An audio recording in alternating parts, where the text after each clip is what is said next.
IFM News. IFM News. IFM News. Lokal. Ti salunat, ket iso iti baysa kadagiti kakaimportante na banag dito'y lubong. No awan tinasaya at salunat, ket no awan dagiti nalalaing amang tamtaming, ket dito'y nga awan iti dudurasan iti maysa a komunidad. Iti kinaado dagiti agsagsagit iti lugar tayo nga Ilocos Norte, ket napunpunon dagiti dadakkel nga ospital pakiramanan dagiti district hospitals iti lugar tayo. Dito'y panunutan dagiti coming to United Ilocos Doctors Medical Center of Ilocos Norte Incorporated. Iti Maipatakder iti makunkuna a world-class hospital nga di Lunes ket iso iti nagbalin a groundbreaking ceremony da. Ang sangayan nga aldaw para iti health sector kasi naangay iti groundbreaking iti United Ilocos Doctors Medical Center. Deto'y ket may isang ospital, secondary hospital nga maadaan ti 168 beds capacity nga ada iti dagiti masapol tayong laboratorio to amin.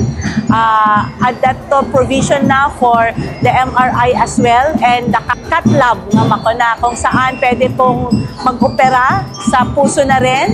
So lahat ng mga serbisyong espesyal ay ihahandog ito sa future, no? Ang ospital ay nakaplanong maitayo within 3 years. So 2.5 years to 3 years abangan po nila maitatayo po ang UIDMC po. Imbatan ti doktor, adakkel nga akyam iti Maipatakder nga ospital iti ili ti Bacarra, amang cater kadagiti far-flung areas ken kadagiti kabanghibang a probinsya. Kunana at ikinadakkel na daytoy ang Maipatakder nga ospital ket kompleto to ti serbisyo da kadagiti tattao. Kompleto ti espesyal nga serbisyo ket haan laeng detoy nga kas pribado ag serbilang as private pero adatumet laeng detoy ti makunan nga pang charity ward ken adatumet lang detoy tay programa iti DOH when na national nga gobyerno nga NBB. No, iti pasar ka iti records ato dagiti agrigat na Pilipino gapon iti health benefits and all. So ano ti maijaya tayo matakwala in the future? So, dito nga ospital, haan laeng lugar nga pagikabilan ti pasyente pero maging partner din ito ng komunidad para sa primary prevention ti sakit.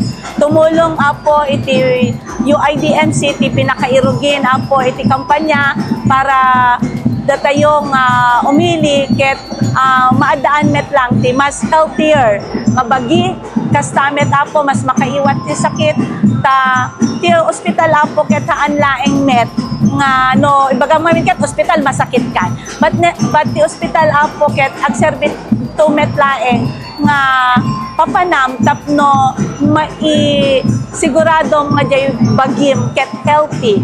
So like screening for and work up for other medical conditions to keep you healthy. May panamnama ada ito yung ospital ket Maipatakder babaen iti panagbibinulig dagiti shareholders da. Para iti IFM News, Idol Lawrence Martinez, Tatak IFM. IFM News. IFM News. IFM News. Lokal.